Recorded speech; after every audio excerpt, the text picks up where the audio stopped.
Hola, muy buenos días y bienvenidos al proyecto IPG Patsala de español. Yo me llamo María Teresa Miramón y soy profesora visitante de la Universidad Jawaharlal Nehru en New Delhi. En esta universidad he impartido diferentes asignaturas, tanto de historia, de literatura y de lengua española, como por ejemplo literatura medieval española o literatura española del siglo XX y contemporánea, al igual que historia de España del siglo XX y distintas asignaturas de lengua española. Hoy vamos a comenzar con el paper 15, que trata sobre la historia y la cultura de Hispanoamérica. Y vamos a comenzar con el módulo 1, cuyo nombre es América Latina o Hispanoamérica, terminología y geografía de un continente. En este módulo vamos a hacer una reflexión sobre la terminología que rodea al continente americano. En primer lugar, vamos a explorar el término América y vamos a investigar su procedencia y las hipótesis que se barajan sobre el mismo. También vamos a reflexionar sobre los nombres más habituales que ha recibido Centroamérica y Sudamérica y que todavía emplean hoy en día. Latinoamérica, Hispanoamérica o Iberoamérica. ¿Cuál es la diferencia entre los tres? ¿Cuál debemos emplear? Vamos a contextualizar cada término con su significado concreto, centrándonos finalmente en los países hispanohablantes. Por último, vamos a revisar la geografía del continente americano, haciendo un resumen de cómo estaban divididos las grandes civilizaciones precolombinas y cómo cambió la división del territorio después de las invasiones europeas, en concreto la española, y llegando hasta la geografía de la América actual. Vamos a centrarnos en los países de habla hispana. Así pues, vamos a dar comienzo al primer apartado de nuestro módulo, que se titula Contexto histórico del término América.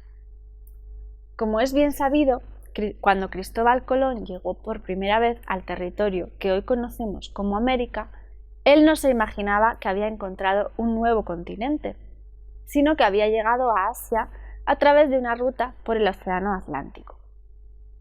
Colón y sus hombres pensaron que habían llegado a una de las islas del territorio asiático cercanas a la India. Por tanto, este nuevo mundo también fue conocido como las Indias Occidentales. La más reconocida y aceptada entre la crítica es que el nombre proviene del navegante italiano Americo Vespucci, conocido en España como Américo Vespucio, de 1454 a 1512, quien identificó el territorio como un terreno nuevo y lo calificó como el Nuevo Mundo en su obra Mundus Novus. Se sabe que este navegante se trasladó a Sevilla a finales de 1491 o principios del 92 y que realizó diferentes trabajos para señores que controlaban el ámbito marítimo de la época. Estuvo involucrado en los preparativos de los primeros viajes de Cristóbal Colón y viajó a las Indias en cuanto los reyes católicos cancelaron el monopolio de los viajes de Colón. En 1499, en una expedición cuyo capitán era Alonso de Ojeda. Lo cierto es que no sería hasta 1507 cuando el nombre del nuevo continente quedaría fijado, gracias al cartógrafo Martín Galtze-Müller, que dibujó un nuevo mapa del globo terráqueo, basándose en mapas anteriores, y lo publicó junto a un pequeño tratado geográfico en el que figuraba un relato de los viajes de Americo Vespucio.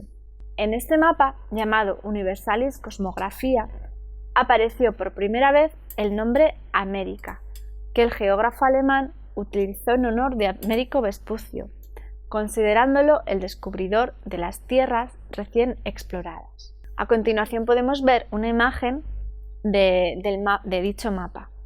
Sin embargo, como hemos dicho, también hay otra teoría que ha sido barajada por una parte de la crítica y cuyo principal defensor es Julio Marcón, que defiende el nombre de América proviene de unas cordilleras montañosas de una región de Nicaragua y que era llamada así por los nativos aborígenes. Si bien es cierto que la hipótesis del explorador italiano es la más aceptada por la crítica y por la historia, hay una parte de la crítica que defiende esta hipótesis, puesto que normalmente, cuando se bautiza un territorio con el nombre de alguien, se suele utilizar el apellido, en este caso Vespucio, y no el nombre propio, Américo. Además, hay serias dudas sobre el nombre real del explorador italiano y se barajan varias posibilidades como Amerigo, Alberico, Almaricus o Americus. Enrique García Barte ha realizado un minucioso estudio sobre este asunto, difundiéndolo en un artículo llamado Descubrimiento de los mapas que cambian la historia, que va a tratar sobre la terminología América Latina, Hispanoamérica o Iberoamérica. A principios del siglo XX cobró vida un debate que incluso hoy en día dura y trata en torno a la nomenclatura del nuevo continente, que a estas alturas ya se había independizado totalmente de España y de Portugal. Todavía Francia mantenía un departamento de ultramar en la Guayana Francesa, en la costa norte de América del Sur, y que actualmente sigue siendo colonia francesa, y que forma parte de la Unión Europea como zona ultraperiférica. Fue en esa misma época cuando empezó a popularizarse el término América Latina, para denominar al conjunto de países por debajo de la frontera de los Estados Unidos. En 1918 se lanzó en Estados Unidos la primera revista especializada en estudios de América del Sur, la Hispanic American Historical Review, fundada con el apoyo gubernamental y que servía como plataforma para todos los hispanistas interesados en lo que se llamó el Otro Americano de América, OAA. La discusión que creó el nombre de la revista es uno de los indicios que señalan que el uso de Latinoamérica todavía no estaba arraigado a principios del siglo XX. Charles E. Chapman, el fundador de la revista, envió cartas a más de 70 hispanistas para pedirles sugerencias sobre el título de la misma, en las que algunos sugerían cambiarle el nombre por Hispanic American o Latin American.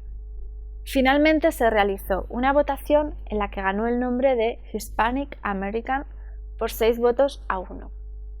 Cebrián, uno de los hispanistas patrocinadores del periódico, nos explica en 1916 que el término América Latina está mal utilizado porque el concepto latino señala un producto o derivado latino que tanto entonces como hoy en día engloba a lo francés, italiano, español y portugués. Cebrián señala que la conquista de América del Sur fue una empresa española y portuguesa, en la que ni los franceses ni italianos participaron, excepto un pequeño territorio francés cuyos habitantes no pueden considerarse latinos, según el autor. Al contrario, dice el hispanista, fueron censurados por sus vecinos italianos y franceses. Por tanto, fue la península ibérica, que más tarde se dividiría en España y Portugal, la que conquistó los territorios, derramando sangre e invirtiendo tiempo y recursos y traspasándole su lengua, costumbres y su propia civilización. Concluye el hispanista diciendo que, aunque estos países ya se han independizado de la madre patria, siguiendo el ejemplo de los Estados Unidos, aún así los países extranjeros deberían continuar manteniendo su apellido español, ya que siempre se había llamado así hasta 1910. Es igual de injusto que si se llamaran colonias latinas a las colonias de Francia e Italia en Argelia, el Congo francés, Senegal o Madagascar. Las palabras de Cebrián son solo un ejemplo de cómo este cambio en la nomenclatura de América del Sur se dio a principios del siglo XX y cómo fue recibido. Los estudiosos que defendían el término de América Latina explicaban la necesidad de diferenciar a la América angloparlante del resto de los países que hablaban español y portugués en el caso de Brasil. Según esta teoría, el término de América Latina fue inventado por el colombiano José Torres Caicedo en 1861 como nexo de unión para todos los países que quedaban bajo la frontera de los Estados Unidos. De ahí también surgió el neologismo de Iberoamérica, ya que la península ibérica engloba tanto a España como a Portugal. Así pues, tras analizar a través de los ojos de los hispanistas del momento las connotaciones que tiene cada término, seguimos sin tener un término completamente apropiado para denominar al conjunto de países bajo la frontera de Estados Unidos. Lo que nos queda claro es que el término Hispanoamérica solo debería emplearse si estamos hablando de los países en los que se habla español. Si queremos englobar también a los países en los que se habla portugués, deberíamos hablar de Iberoamérica. Nosotros, en este módulo, vamos a utilizar el nombre de Hispanoamérica cuando hablemos solamente de los países de habla hispana y el término América Latina cuando englobemos a los países que fueron colonias portuguesas y francesas. Y vamos a hablar sobre la geografía de un continente.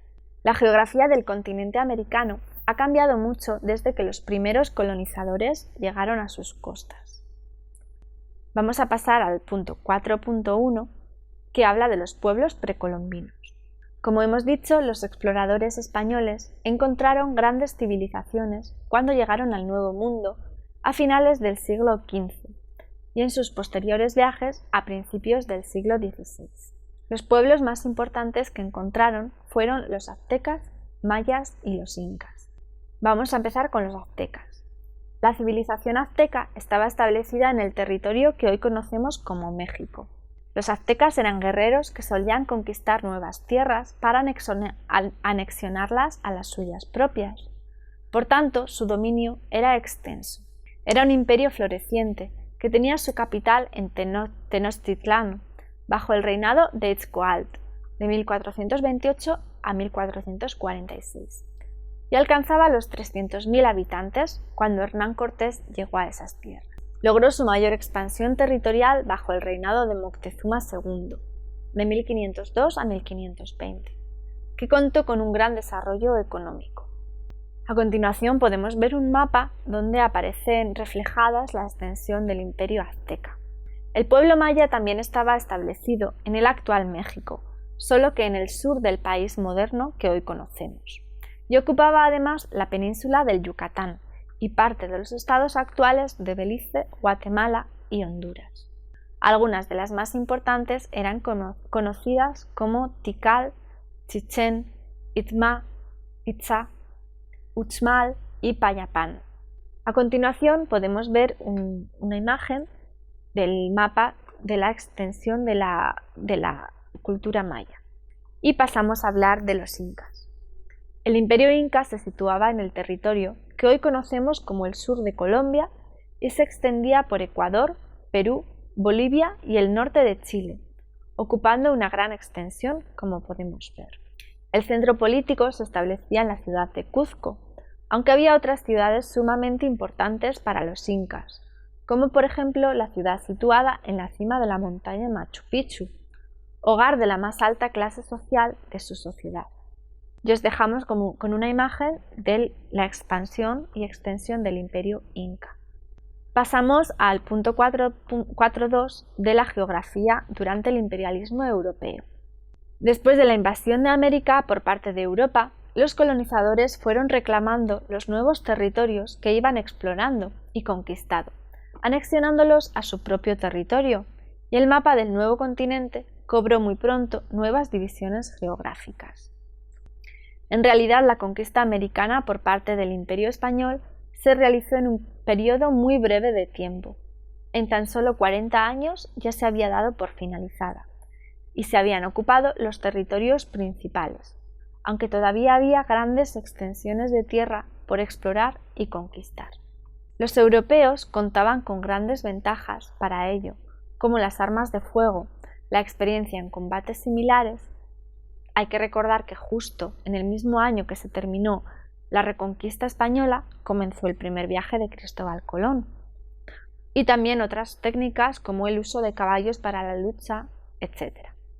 La expansión española comenzó en las Antillas y desde allí se programaron varias rutas hacia varios focos: Panamá y México, en 1519 al 21, conquistados por Núñez de Balboa y Hernán Cortés, respectivamente, Guatemala y Honduras, de 1523-24, América del Sur, tomando como base las de operaciones Panamá y la caída del Imperio Inca de 1531 al 33, conquistada por Francisco Pizarro, Chile de 1535 al 40, completada por Pedro de Valdivia y finalmente Argentina, conquista iniciada en 1536.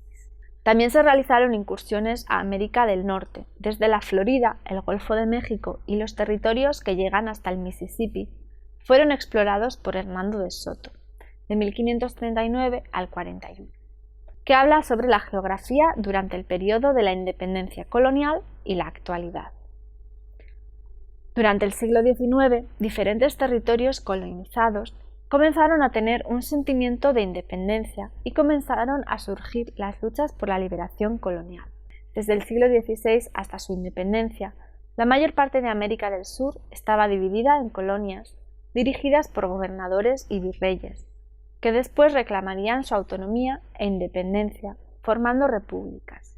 Así se van conformando los países de habla hispana que hoy en día conocemos: México, Guatemala, Salvador, Belice, Honduras, Nicaragua, Costa Rica, Panamá, Cuba, Puerto Rico, República Dominicana, Venezuela, Colombia, Ecuador, Perú, Bolivia, Paraguay, Uruguay, Argentina y Chile.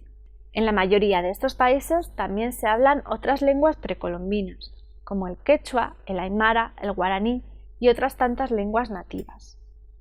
Además, tanto en Belice como en Puerto Rico, el español es cooficial junto al inglés, aunque es el idioma más mayoritario.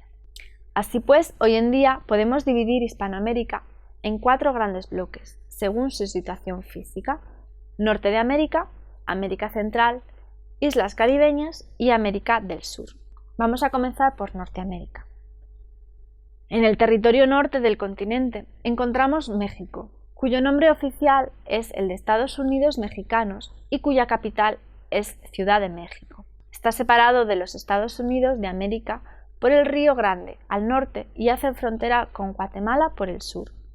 Es una república democrática formada por 32 distritos federales, 5 de los cuales forman parte de América Central. Continuamos con América Central. El territorio que forma Centroamérica es una ancha franja de tierra que conecta América del Norte con América del Sur y que está rodeada por ambos océanos, el Océano Pacífico al oeste y el Océano Atlántico al este. América Central está delineado por 2 accidentes naturales: el Istmo de Tehuantepec en México y el Istmo de Panamá al sur. Se divide en 7 países: Guatemala, Belice, Honduras, El Salvador, Nicaragua, Costa Rica y Panamá, además de los 5 distritos federales de México que hemos mencionado. Aparte de esto, Centroamérica es recorrida por un sistema montañoso llamado la Cordillera Central y es uno de los grandes ejes volcánicos del planeta, ya que está dominado por 2 sistemas geológicos diferentes y se encuentra sobre la placa tectónica occidental del Caribe.